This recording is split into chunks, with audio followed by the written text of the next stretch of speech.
Um, Next question. John on YouTube, Adam, fantastic video. I accept. Tons to learn from this. I have a few questions. Sorry in advance, as I am a stupid home brewer. Don't say that, you guys. And don't say I'm only a home brewer or whatever. We're all learning this stuff, right? So sorry in advance. No, sorry in advance. I mean, I'm doing a Q&A. If it's not for people with Qs, how am I going to have the A's, boy? Most of them are related to saving water and energy. This is in relation to the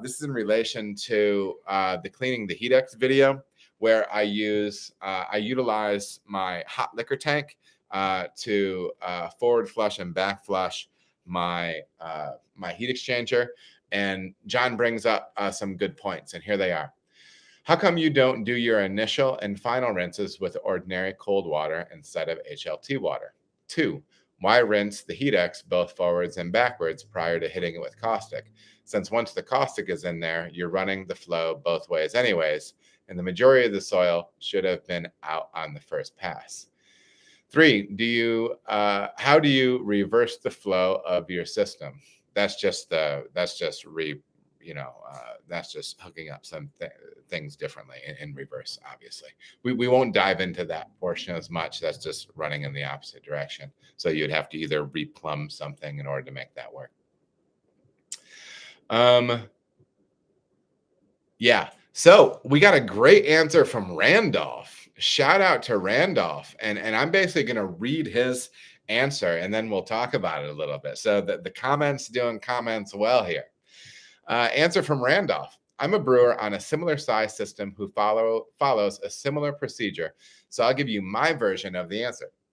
1, efficacy of rinsing. Sticky wort residue and caustic rinse better with hot water.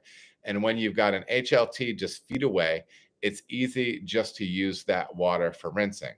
Also, your caustic cycle needs to run pretty hot, so no point cooling everything down by using city water on the initial rinse just to have to immediately heat it back up during your caustic cycle.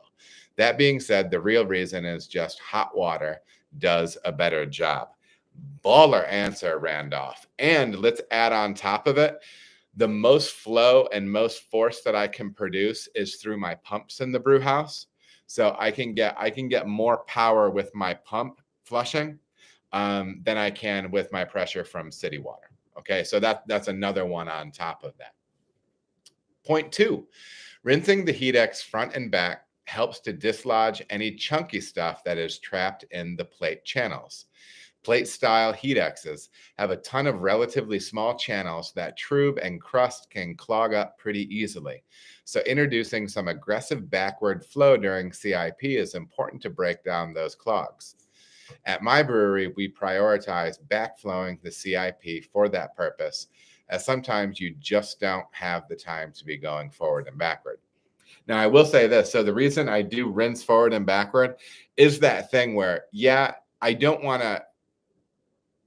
I may be able to get that out through the caustic run, but I also don't want to leave a bunch of soil in there. If I can get rid of soil without taxing the caustic more and maybe breaking the caustic down more, that's great. Because remember, the end of the day is what we're doing is we're removing soil.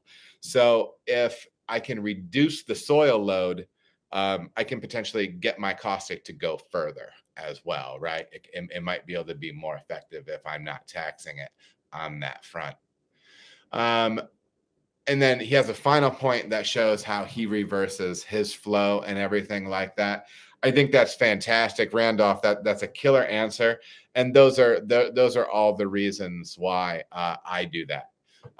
So I do want to get as much soil out of that thing before I throw chemical, within reason. And yes, it would be saving to rinse with cold water, but the flip side is you do have to heat back up again. So it is just one of those things. Now, I will say that when I'm all done, there is a time where I rinse with ambient water one direction and then HLT the other. And that's just because that's the most convenient thing to do with my brew house at the time. And so anyways, great question. Great answer. Thanks to both of you. All right, everybody, thank you so much for watching. If you feel as if you got any value out of the video, please like and subscribe. There are also other videos that you can watch. They're gonna maybe be over here or over here. Appreciate you watching.